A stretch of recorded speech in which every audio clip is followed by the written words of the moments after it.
Hi guys, welcome to my channel. వీడియోని అయితే last వరకు చేసేయండి, చాలా ఇంట్రెస్టింగ్గా ఉంటుంది. ఇంకొప్పుడంతా మంచి సీరియల్ మేము రిషి వాసు అయితే ప్రతిరోజు సోషల్ మీడియాలో చాలా యాక్టివ్గా ఉంటూ ఏదో ఒక వీడియో కానీ ఫోటో కానీ షేర్ చేసుకుంటారు. వీళ్ళు షేర్ చేసుకోకపోయినా వాళ్ళ అభిమానులు మాత్రం తక్కువలు కాదులేండి అంటే ప్రతిరోజు కూడా వాళ్ళకి సంబంధించిన ఫొటోస్ కానీ వీడియోస్ కానీ షేర్ చేసుకుంటారు రిషి అండ్ వాసు తరపున. అయితే కుప్పడంత మంచి సీరియల్ అయిపోయిన తర్వాత రిషి సార్ తన లైఫ్ స్టైల్లో బిజీగా ఉన్నాడు, వసుధర కూడా తన లైఫ్ స్టైల్లో బిజీగా ఉంది. రిషి సార్ అయితే గీతాశంకర మరియు తిరుతరప తండేవారిక మూవీ అనే 2 సినిమాలలో నటిస్తున్నాడు.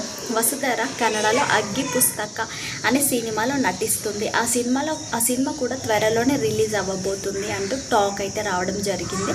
ఆ సినిమాలో అయితే ఈ సినిమాలో వసుధర క్యారెక్టర్ అయితే కాస్త డిఫరెంట్గా ఉంటుందంట. సో సీరియల్లో కంటే కొంచెం డిఫరెంట్గా కనిపించబోతుందంట వసుధర.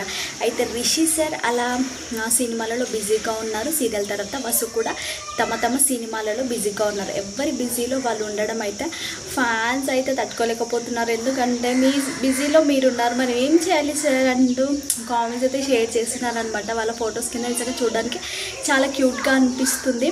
మరో కొత్త సీరియల్తో మా ముందుకి త్వరగా వచ్చేయండి అంటూ కామెంట్స్ కూడా షేర్ చేస్తున్నారు. ప్రతిరోజు కూడా వాళ్ళు పెడుతూ ఉంటారు కదా, ఫ్యాన్స్ కానీ వాళ్ళు కానీ పెట్టే ఫొటోస్ కింద కానీ వీడియోస్ కింద కానీ ఖచ్చితంగా కామెంట్స్ అయితే డైలీ ఉంటాయన్నమాట. మరో కొత్త సీరియల్తో రండి, రిషి వాసు జోడీ సూపర్, మీ ఇద్దరు కలిసి మరో కొత్త సీరియల్తో రావాలి, ఫ్యాన్స్గా మేము మీకోసం ఎంతగానో ఎదురు చూస్తున్నామంటూ ప్రతిరోజు కూడా కామెంట్స్ అయితే షేర్ చేయడం జరుగుతుంది. నిజంగా ఫ్యాన్స్ అయితే 1000 కళ్ళతో ఎదురు చూస్తున్నారు. మరి రిషి వాసు కలిసి కొత్త సీరియల్తో ఎప్పుడు వస్తారో మనం కూడా తప్పకుండా వెయిట్ చేయాల్సిందే. మీరు కూడా వెయిట్ చేస్తున్నట్లయితే ఖచ్చితంగా వీడియోని అయితే లైక్ చేయండి, షేర్ చేయండి, సబ్స్క్రైబ్ చేసుకోండి అండ్ కామెంట్ కూడా చేసేయండి.